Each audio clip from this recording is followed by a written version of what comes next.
आज जाए तो केबे रही नहीं काहाकू मना अच्छी जे आपण दल करिवे कि कौन करिवे प्रत्येक लोकर से लिबर्टी अच्छी संविधान ताकू से अधिकार दउची से तांकर करिवे किंतु एतिके आपण मने रखि तांतु 1936 ठारू आज पर्यंत एकमात्र सफल रिजनल राजनैतिक दल होची बिजू जनता दल माननीय श्री नवीन पट्टनायक नेतृत्व रे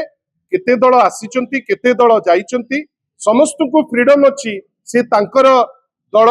कौन ना देबे आज कौन गोटे ना देइचंती काली आउ कौन ना देबे से ना भी करंतु दल भी करंतु लोकंकर निष्पत्ति फाइनली आमे जानिचु जे जे काम करिवो जे तांको संगरे अछंती तांको लोके भल पाइबे सेति पई किए कौन दल कला से दल तांको तांको इच्छा सी तांकर करंतु किंतु एतिकी मने रखि थांतु जे लोके ओडिसार भारी सचेतन 36 मसियारू आज पर्यंत जातीय दृश्यपट देखंतु कि स्टेट रो दृश्यपट देखंतु एकमात्र राजनैतिक दल जोटा रीजनल पार्टी जोटा बंचीची भल करूची 3 दशंधि लोकंको आशीर्वाद पाइची से होची बिजू जनता दल।